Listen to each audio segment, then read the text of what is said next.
안녕하세요. 대저택 연구소의 하와이 대저택입니다. 여러분, 이런 경험 다들 한 번씩 있으실 거예요. 거금 들여 여행 비용을 정말 시원하게 질렀는데 막상 여행지에 가서는 무료 주차장을 찾느라 여행 내내 매일 20-30분씩 허비하거든요. 이거 도대체 왜 이러는 걸까요?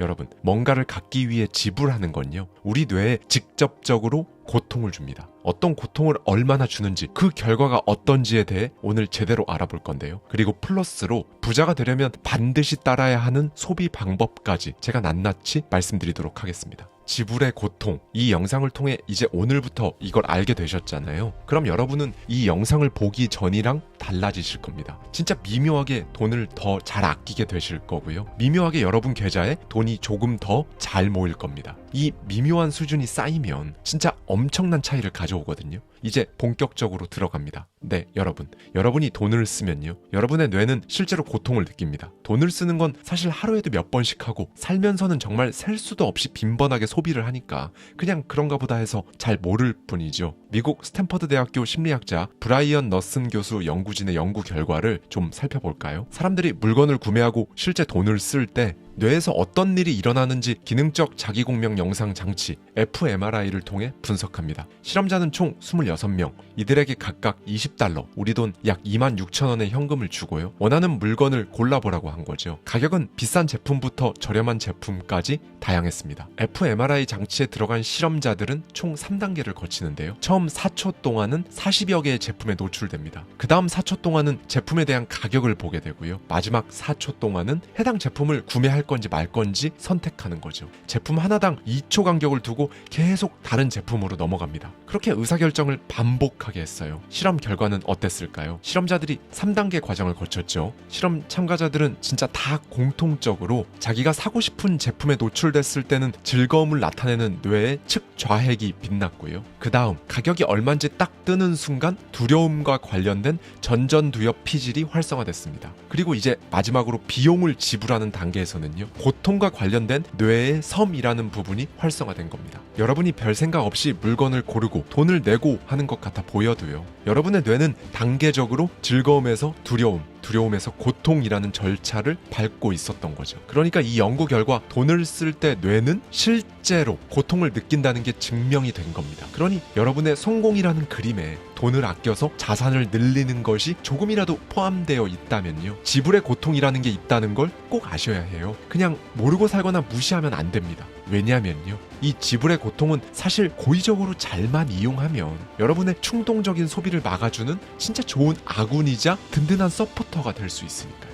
여러분은 사실 무언가를 살 때마다 무의식적으로 죄의식 세금을 스스로에게 가차없이 부과하고 있는 겁니다. 더 정확히는 선불 방식일 때보다요, 후불 방식일 때 뇌에서 일어나는 지불의 고통은 훨씬 더 증가하고요. 좀 더 확 와닿을 수 있게 신혼여행을 예로 들어보겠습니다. 여러분은 하와이로 떠납니다. 여행 전 여러분은 A 코스와 B 코스를 선택할 수 있어요. A 코스는 모든 액티비티와 각종 식음료, 숙박, 교통비 등 기타 부대 비용을 한꺼번에 다 결제하는 풀 패키지 여행 상품입니다. B 코스는요, 완전히 반대예요. 숙박을 포함 모든 액티비티, 교통, 식음료, 교통비를 전부 현장에서 개별 결제해야 합니다. 자, 우리는 보통 뭘 고르나요? 그리고 우리가 여행을 마치고 돌아왔을 때 상대적으로 지출을 적게 한 코스는 어떤 걸까요? 여기서 많은 분들이 A 코스, 즉 우리가 흔히 부르는 패키지 여행이 합리적이라고 생각하실 수 있어요. 그렇죠. 그런데 아닙니다. 소비를 덜 하고 싶다면 전부 개별로 결제하는 B 코스를 선택해야 해요. A 코스를 선택할 경우 사실 한 번에 되게 큰 돈,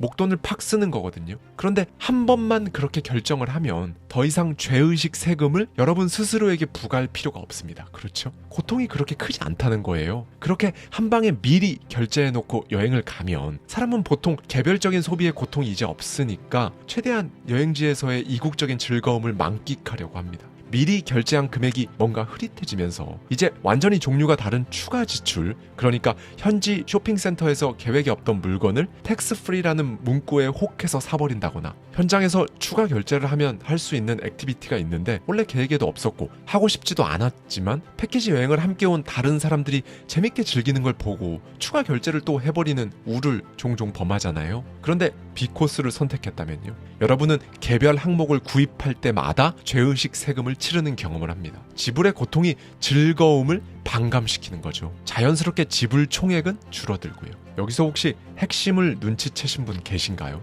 이 죄의식 세금은요, 가격보다 횟수에 영향을 받습니다. 사실 자산 증식을 위해 소비를 줄이는 행동은요, 충동을 억제하게 해주는 전전두엽의 역할입니다. 실제로 부자들이 충동 억제를 조금 더 잘한다는 사실이 연구 결과를 통해 실제로 밝혀졌는데요. 미국 듀크 대학교의 스콧 휴텔 박사는 뇌에 대한 실험을 하면서 부자들의 뇌에 부자가 아닌 사람들과 비교해서 뭔가 특별한 점이 있다는 걸 발견했습니다. 뇌 스캔을 해보니까요, 부자들은 뇌에 위치한 배외측 전전두엽을 압도적으로 많이 활용하고 있었다는 거죠. 뇌 앞쪽에 있는 이 전전두엽은 사람이 뭔가를 인지하고 의사결정을 하게 하고 행동으로 실천하게 하는 능력을 담당하는 부위거든요. 그러니까 갑작스러운 충동을 억제하고 판단을 제대로 할 수 있게 해주는 일종의 지휘관인 겁니다. 결과적으로 전전두엽을 많이 쓰는 사람일수록 자신의 충동을 잘 다스려서 눈앞의 문제를 훨씬 더 객관적으로 볼 수 있다는 거죠. 그래서 소비를 할 때 이 전전두엽을 잘 활용하면요, 여행할 때 A코스든 B코스든 상관없이 합리적인 소비를 할 수 있다는 겁니다. 그런데 여러분, 문제가 있죠. 우리가 일상에서 지금 내 전전두엽을 잘 이용해야겠다, 이렇게 못하잖아요. 어떻게 하는지도 모르고요. 무엇보다 전전두엽이 얼마나 뛰어난지 눈에 보이지도 않습니다. 이럴 땐 어떻게 하면 되냐면요, 앞서 여행 상품을 고를 때와 같은 상황에 여러분이 놓였을 때 그냥 풀패키지가 가성비 제일 좋아, 주변에서도 다들 그렇다고들 하고, 끝! 이렇게 생각하는 방식 하지 말아보세요. 대신에요, 여러분, 개별 항목에 대한 후불 결제 방식을 이용해 보십시오. 내가 얼마나 소비의 고통을 잘 느끼고 충동 억제를 잘하는지, 아니면 그 반대인지를 스스로 실험해 보는 거죠. 무엇보다 이걸 알아야 합니다. 여러분의 소비를 이끌어내야 하는 기업들은요, 여러분이 이 지불의 고통을 조금이라도 덜 느끼게 하기 위해 정말 다양한 시스템을 도입하고 있다는 겁니다. 가장 대표적인 게 아마존의 원클릭 시스템인데요. 이건 고객이 정확히 한 번의 클릭으로 원하는 모든 상품을 구입할 수 있습니다. 지불의 고통을 경감시켜주는 굉장히 효과적인 전략이죠. 이 원클릭 시스템은요, 아마존이 자사가 보유하고 있는 엄청나게 많은 특허들 중에서도 핵심 시스템으로 분류된다고 해요. 우리나라에도 이제는 일상화된 땡땡페이 같은 간편 결제 시스템 역시 마찬가지입니다. 그리고 사실 이미 익숙해져서 다들 생각을 못 하실 텐데요, 후불 결제의 고통을 줄이기 위해 등장한 가장 최초의 전략이 있어요.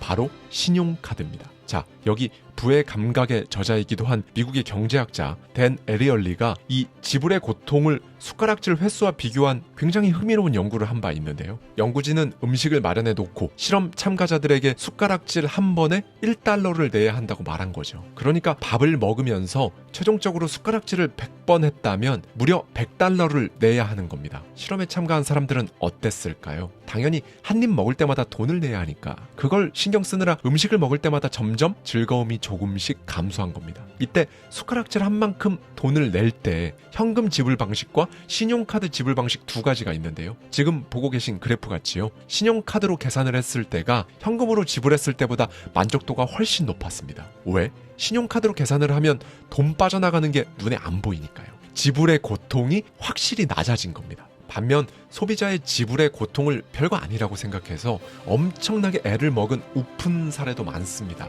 1996년에 당시 세계 최대 통신 업체였던 AOL의 CEO 밥 피트먼은요, 당시 인터넷을 사용하는 만큼 부과하던 요금제를 무제한 접속이 가능한 정액 요금제로 바꾸기로 결정했습니다. 회사인 AOL 측에서는요, 기존 사용자들의 인터넷 접속 시간 분포를 확인한 결과 기존 쓰는 만큼 받는 요금제에서 무제한 요금제로 변경이 되더라도 전체 사용량에서는 아주 약간의 증가만 나타날 거라고 예측한 거예요. 그런데 실제 결과는 재앙에 가까웠습니다. AOL은 고객들이 무의식적으로 자신들에게 부과하고 있던 죄의식의 세금, 이 영향력을 지나치게 과소평가했던 거죠. 요금제를 바꾸고 하루 만에 AOL 고객들의 인터넷 사용량은 2배로 늘었습니다. AOL은 당시 엄청난 이 트래픽을 감당하기 위해 진짜 회사의 명운을 거는 수준으로 소위 위기 극복을 위한 노력을 기울여야 했고요. 2012년 JC페니 백화점의 CEO 해고 사건이 있었는데요. 이것도 사실 사람들의 지불의 고통을 간과해서 일어난 사건입니다. 당시 신임 CEO 론 존스는요, 파격적인 조치를 취했는데요. 그동안 백화점들은 다 상품의 가격을 원래 가격보다 높게 책정한 다음에 마치 할인을 하는 것처럼 보이도록 가격표를 만들어 놨었거든요. 그런데 백화점에 새로 부임한 CEO 존스는 자기는 이런 정책을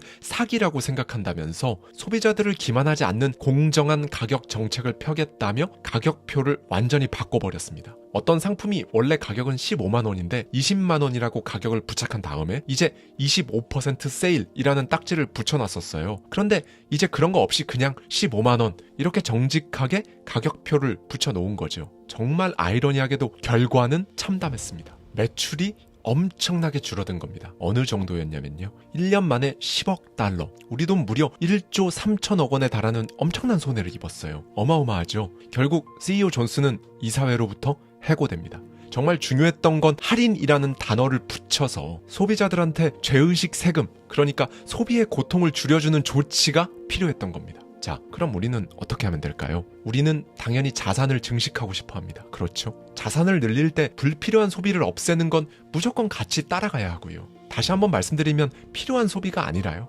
불필요한 소비입니다. 그리고 이 불필요한 소비를 없애려면 충동 억제를 잘해야 하는 건 당연하겠죠. 그런데 우리는 애초부터 모두가 다 전전두엽이 잘 발달되어 있는 게 아니죠. 그래서 사람은 늘 돈 쓰고 후회하는 경우가 허다한 겁니다. 무엇보다 여러분 밖에서 훅 치고 들어오는 외부 자극들은 어떻게든 여러분이 소비를 할 때 고통을 경감시켜서 돈을 쓰게 만드는 방향으로 이끄니까 여기서 대응을 잘해야 한다는 거예요. 그럼 오케이, 지금까지 살펴본 바에 따르면 선불 결제보다 후불 결제를 이용해보자. 좋습니다. 그런데 이건 너무 단편적이에요. 해결책은 좋은데 왜 그렇게 해야 하는지 이유를 알지 못하기 때문에 지속 가능성이 없습니다. 왜 해야 하는지 이유를 모르면 사람은 뭘 끝까지 지속할 수가 없어요. 그래서 신용카드를 가위로 잘라버렸다가 시간이 지나면 고통을 덜 받기 위해 카드를 재발급 받습니다. 그럼 도대체 불필요한 소비를 줄이기 위해 근본적으로 뭘 해야 할까요? 과정을 눈에 보이게 만드는 것. 여러분, 이게 핵심입니다. 이걸 여러분이 진짜 잊지 않으시도록 한 가지 예시를 제가 말씀드릴게요.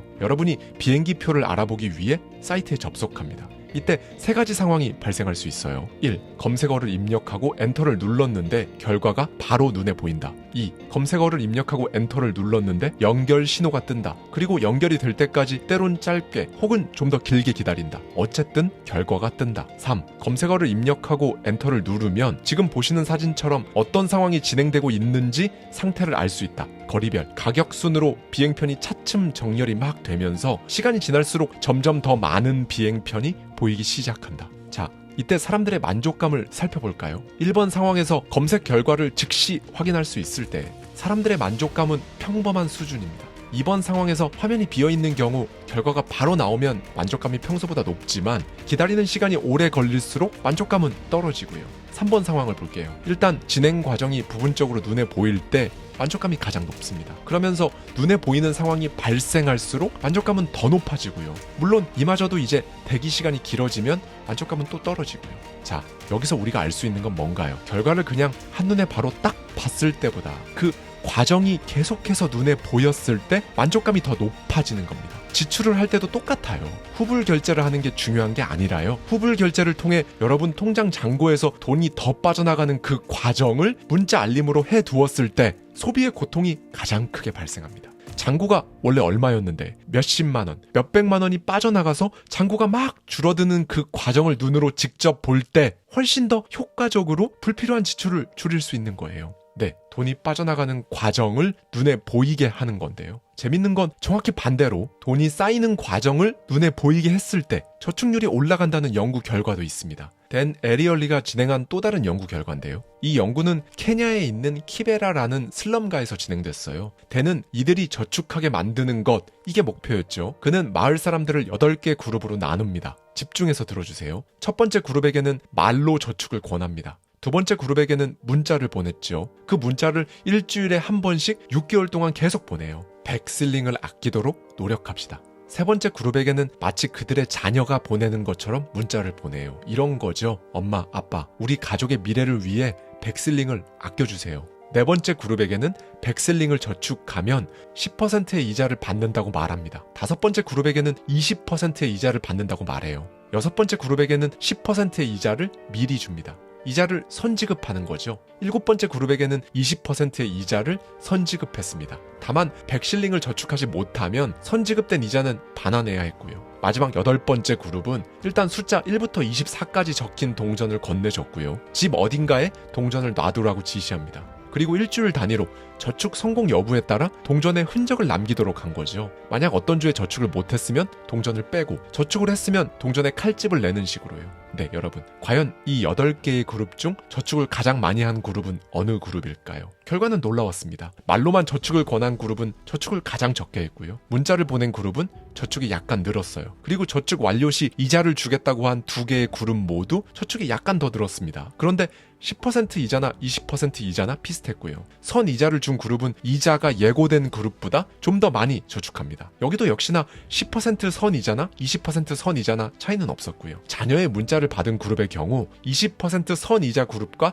비슷한 양의 저축을 합니다. 자, 이 연구에서 가장 놀라운 결과는요, 동전을 받은 마지막 그룹의 저축률인데요. 이 그룹은 다른 그룹보다 저축이 2배 이상 늘었습니다. 왜? 보이지 않는 개념을 보이게 했으니까요. 저축을 할 때마다 흔적을 남긴 동전이 눈앞에 바로 딱 보이니까 소위 탄력을 받는 거죠. 그래서 가장 많은 저축을 할 수 있었습니다. 말 그대로 저축이라는 눈에 보이지 않는 개념과 그 과정을 눈에 보이게 만든 결과가 터진 거죠. 네, 여러분, 우리는 눈에 보이는 것을 소유하려 듭니다. 집, 차, 옷과 같은 것들이죠. 반면 눈에 보이지 않는 것들도 소유합니다. 빚, 보험료, 적금과 같은 것들이죠. 그리고 자산 증식, 즉 부의 크기는요, 눈에 보이지 않는 것들을 다루는 능력에서 갈립니다. 사람은 눈에 보이지 않으면 자극을 받기 힘들기 때문에 이걸 간과하다가 인생 바꿀 기회를 놓치고 그러는 거예요. 그러니 여러분의 목표가 돈과 맞닿아 있다면요, 그 개념과 과정을 여러분 눈에 보이게 하는 게 정말 중요합니다. 무엇보다 눈에 보이지 않는 것들에 대응하려면요, 일단 시간을 길게 두고 대응하는 게 진짜 무조건 이기는 방법이에요. 현명한 대응이라는 거죠. 눈에 보이지 않는 부, 지불, 감정까지. 이 개념을 다룰 때 안 보이니까 그냥 써버리는 게 아니라요, 오히려 눈에 안 보이니까 조금 더 긴 시간이 필요하다고 스스로 생각해 보십시오. 지불의 고통이라는 칼럼을 쓴 허성원 변리사는 우리 인생에서 일어나는 모든 일이 시간의 종속 변수이기 때문에 언제가 어떻게만큼 중요할 수 있다는 메시지를 전해주는데요. 네, 지금부터 여러분은 눈에 보이지 않는 그 개념을 언제, 어떻게 다루고 싶으신가요? 오늘 전해드린 이야기를 토대로 내가 좀 충동적이다, 지출을 줄여야 한다는 그런 니즈가 있으시다면요, 지금 여러분 환경 중 어떤 걸 하나 딱 바꿨을 때 소비의 고통을 제대로 유발할 수 있을지, 이런 점을 정말 한 번만 고민해 보셨으면 좋겠습니다. 마인드의 힘과 관련해 대저택 연구소를 통해 더 알아보고 싶은 주제가 있으시다면요, 댓글로 남겨주세요. 저희가 세상의 모든 연구 사례들을 모아서 여러분 성공에, 바로 당장 여러분의 오늘 내일에 실제로 도움이 되는 영상을 제작해 드리겠습니다. 감사합니다. 지금까지 하와이 대저택이었습니다. 네, 여러분, 정말 1년 내내 우리 구독자님들께서 한없는 긍정 에너지를 주신 것에 대해 정말 어떻게든 보답하고 싶었어요. 그리고 어떻게 보답해드리는 것이 가장 좋을까 2달 넘게 많이 고민했는데요. 저희 구독자님들만의 커뮤니티 공간이죠. 더마인드 홈페이지에서 시간 압축 클래스를 누구든지 5일간 수강하실 수 있도록 오픈했습니다. 제가 직접 경험하고 느꼈던 것들, 그간 쓰고 읽어왔던 수천 권의 책들 속에 있던 인사이트를 녹여내고자 3달이 넘는 기간 동안 심사숙고해서 만들어낸 커리큘럼이고요. 이 클래스에서 유튜브와 책에서는 볼 수 없는 깊이를 담고자 했습니다. 더 많은 경험, 더 많은 삶, 그걸 위한 더 많은 부를 원하시는 우리 구독자님들께서 부디 이 클래스로 조금이라도 도움을 받으시길 바랍니다. 신청 방법은 아래 고정 댓글을 꼭 확인해 주시고요. 감사합니다. 지금까지 하와이 대저택이었습니다.